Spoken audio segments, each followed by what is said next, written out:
গুরুত্বপূর্ণ বড় একটা আপডেট হচ্ছে 2026-এর মাধ্যমিক এবং উচ্চ মাধ্যমিকের পরীক্ষা পিছিয়ে যাচ্ছে।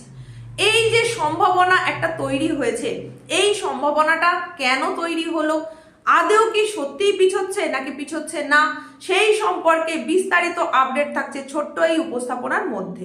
তাই তোমরা যারা 2026-এর মাধ্যমিক পরীক্ষার্থী রয়েছে এবং যারা 2026-এর উচ্চ মাধ্যমিক পরীক্ষার্থী রয়েছে, তোমরা উপস্থাপনাটা মনোযোগ সহকারে শুনে নাও এবং বুঝে নাও আদতে কি হতে চলেছে এবং তার পিছনের কারণটা কি। 2026-এ 2রা ফেব্রুয়ারি থেকে 12ই ফেব্রুয়ারি পর্যন্ত মাধ্যমিকের পরীক্ষা, সেই রকমই সময়সূচি পূর্ব নির্ধারিত হয়ে রয়েছে মধ্যশিক্ষা পর্ষদের তরফ থেকে, অর্থাৎ WBBSE বোর্ডের তরফ থেকে সেরকম জানিয়ে দেওয়া হয়েছে। আর WBCHSE অর্থাৎ উচ্চ মাধ্যমিক শিক্ষা সংসদের তরফ থেকে যে ঘোষণা আগেই করা হয়েছে সেই অনুযায়ী 12ই ফেব্রুয়ারি থেকে 27শে ফেব্রুয়ারি পর্যন্ত চলবে উচ্চ মাধ্যমিকের পরীক্ষা। কিন্তু আমি আগেই বললাম ভিডিও শুরুতেই যে এই পরীক্ষার সময়সূচি হয়তো পরিবর্তিত হতে পারে। এবার এই হয়তো কথাটা কেন এসে গেল, কিসের কারণে পরিবর্তন হতে পারে, পিছনে কি কারণ দায়ী রয়েছে, সেটা হচ্ছে স্পেশাল ইন্টেনসিভ রিভিশন। হ্যাঁ, স্পেশাল ইন্টেনসিভ রিভিশন অর্থাৎ যেটাকে শর্ট ফর্ম বললে সেটা হচ্ছে SIR, যে নামটার সঙ্গে তোমরা হয়তো অনেকেই পরিচিত হয়ে গেছো, কারণ এই প্রক্রিয়াটা বেশ কিছুদিন ধরে চলছে এবং এই সম্পর্কিত বিভিন্ন তথ্য চারিদিকে তোমরা শুনতে পাচ্ছ। হয়তো তোমার বাড়িতে, হয়তো নয়, তোমার বাড়িতেও নিশ্চয়ই কোনো না কোনো BLO এসেছেন, সেই সম্পর্কিত ফর্ম দিয়ে গেছেন যেগুলো তোমাদের বাড়ির গার্জিয়ানরা ফিল আপ করছেন। তো এই যে তালিকায় নাম তোলা হচ্ছে, ভোটার তালিকায় নাম তোলার কাজ, এই প্রসেসটায় কিন্তু একটা হিউজ পরিমাণ টিচার্স এখানে কিন্তু নিযুক্ত রয়েছে। আর এই প্রক্রিয়ার সঙ্গে যুক্ত বিভিন্ন যে শিক্ষক শিক্ষিকারা রয়েছেন তাদের সেই সময়সীমাটা আরো বাড়ানো হচ্ছে এবং দীর্ঘায়িত করা হচ্ছে, যার কারণে সমস্যায় পড়তে পারে মাধ্যমিকের পরীক্ষা এবং উচ্চ মাধ্যমিকের পরীক্ষা। এই পরীক্ষা ব্যাহত হতে পারে এই কারণেই, কারণ একটা বড় সংখ্যক পরীক্ষার্থী এই পরীক্ষার সঙ্গে যুক্ত যেমন থাকবে, তারই সঙ্গে সঙ্গে তোমরা পরীক্ষা যেমন দেবে তারই সঙ্গে সঙ্গে শিক্ষক শিক্ষিকাদের নিযুক্ত থাকতে হবে এই পরীক্ষা ব্যবস্থাটাকে কন্ডাক্ট করার জন্য। তার সঙ্গে আরো যারা রিলেটেড তারা হচ্ছে থানা যুক্ত থাকে এই ব্যবস্থার সঙ্গে, পরীক্ষা ব্যবস্থার সঙ্গে, তারই সঙ্গে BDO অফিসও কিন্তু যুক্ত থাকে। তাহলে এই যে চেন ওয়াইজ একটা প্রোগ্রাম, সেটা কিন্তু সম্পূর্ণভাবে ব্যাহত হতে পারে এই অতিরিক্ত সময়ের জন্য।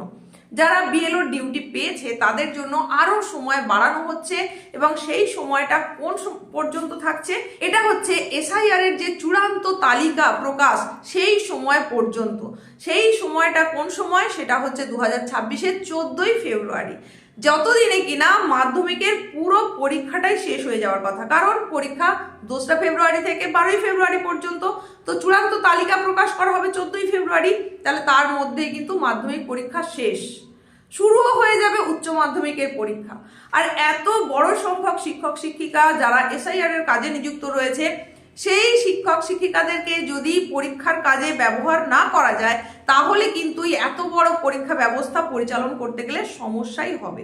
এই প্রসঙ্গে তোমাদেরকে জানিয়ে রাখি, এই SIR এর কাজে নিযুক্ত শিক্ষক শিক্ষিকাদেরকে যাতে অব্যাহতি দেওয়া হয় তার জন্য মধ্যশিক্ষা পর্ষদের তরফ থেকে একটা আবেদন জানানো হয়েছে প্রত্যেকটা DM কে। আর সেই আবেদনের জন্য যে চিঠিটা, সেটা এতটাই দীর্ঘায়িত, সেটা তোমাদেরকে সম্পূর্ণটা আর বলছি না। সারবক্তা হিসেবে এটুকুই বলতে পারি যে সেই প্রত্যেকটা DM কে যে চিঠিটা করা হয়েছে, যে আবেদন করা হয়েছে, সেখানে এটাই জানানো হচ্ছে যে এত বড় একটা পরীক্ষা ব্যবস্থা পরিচালনা করতে গেলে সেখানে বহু টিচারের প্রয়োজন।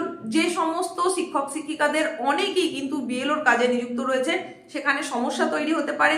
সেখানে একেবারে দিনক্ষণ উল্লেখ করে, মানে পুরো রুটিনটা উল্লেখ করে সেই আবেদন করা হয়েছে যে কোন সময় পরীক্ষা রয়েছে।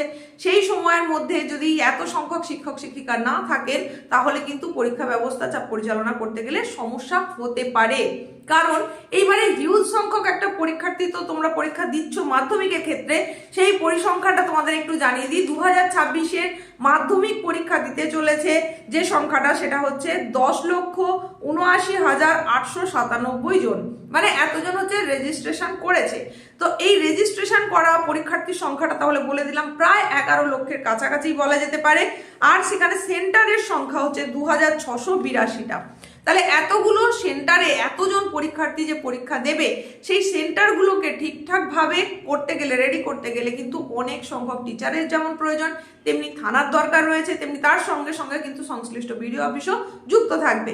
আর সেই কাজটা এবং এসআইআর এর কাজ, দুটো কাজ পাশাপাশি চালানো কিন্তু প্রায় অসম্ভব বলা যেতে পারে। তাই মনে করা হচ্ছে যে মাধ্যমিক পরীক্ষা পরিচালন করাটা কিন্তু এই সময়ের মধ্যে খুবই একটা অসম্ভব হয়ে উঠছে।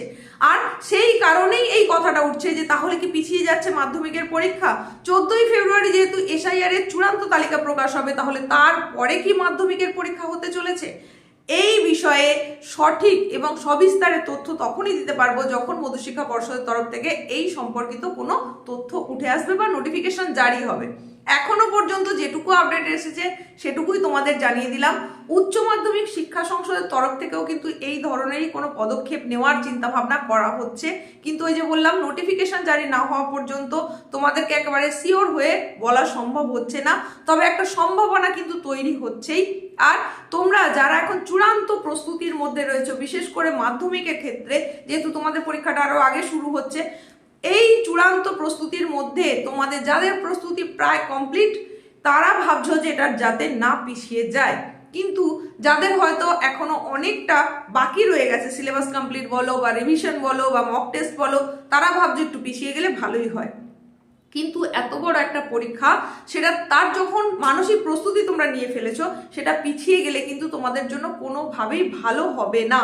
তাই আমরা চাইবো পরীক্ষা ব্যবস্থাটা সুষ্ঠুভাবেই হয়ে যাক, নির্ধারিত সময়ের মধ্যেই হোক। এ প্রসঙ্গে তোমাদেরকে আরো একটু জানিয়ে রাখি, মধ্যশিক্ষা পর্ষদের কর্মকর্তাদের সঙ্গে শিক্ষা দপ্তরের আধিকারিকদের একটা বৈঠক হয়েছে এই প্রসঙ্গে।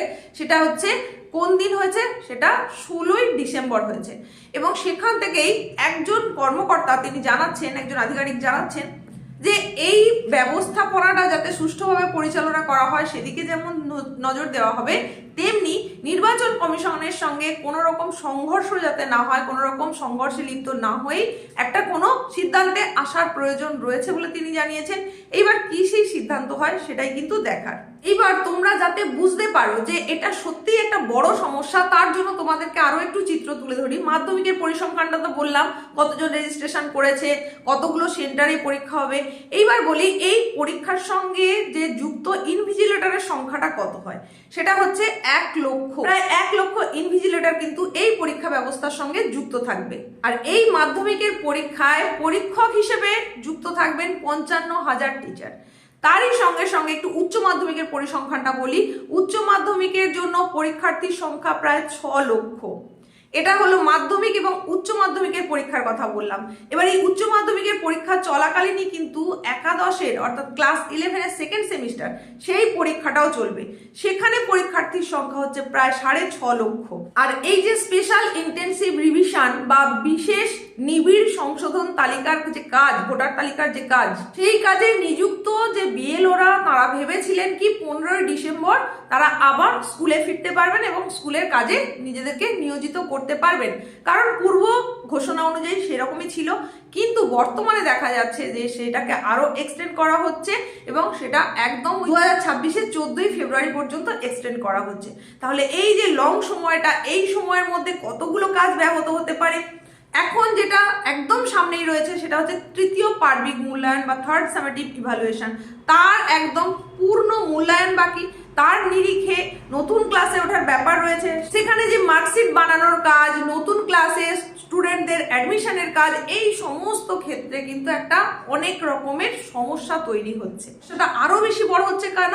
কারণ মাধ্যমিক পরীক্ষা এটা হচ্ছে ভারতবর্ষের একটা অন্যতম বড় পাবলিক পরীক্ষা এবং যেখানে স্টুডেন্টরা প্রথম জীবনের বড় পরীক্ষাটা দিয়ে থাকে, তারই সঙ্গে সঙ্গে উচ্চ মাধ্যমিকের পরীক্ষাটাও কিন্তু ততটাই গুরুত্বপূর্ণ। কারণ এই দুটো পরীক্ষার ওপর ভিত্তি করে তাদের আগামীর দিনটা নির্ধারিত হয়, ভবিষ্যৎটা তারা নির্ধারণ করে থাকে এই পরীক্ষার রেজাল্টের ওপর, সেটা নির্ভর করে থাকে অনেকাংশে। তাই পরীক্ষা ব্যবস্থায় যাতে কোনো রকম সমস্যা না তৈরি হয়, তাই মধ্যশিক্ষা পর্ষদের তরফ থেকে আবেদন জানানো হয়েছে ডিএমদেরকে, সেটা তো আগেই বললাম। উচ্চ মাধ্যমিক শিক্ষা সংসদের তরফ থেকেও কিন্তু এরকমই ব্যবস্থা নেওয়ার কথা ভাবা হচ্ছে। তো আগামীতে তোমাদেরকে জানিয়ে দিতে পারবো আদতে কি হচ্ছে, পরীক্ষা কি সত্যিই পিছচ্ছে নাকি একই সময়ে হচ্ছে, অন্য কোনো উপায় অবলম্বন করা হচ্ছে। তো এইটুকুই ছিল আপডেট। দেখা হচ্ছে খুব তাড়াতাড়ি নতুন কোনো আপডেটের সঙ্গে।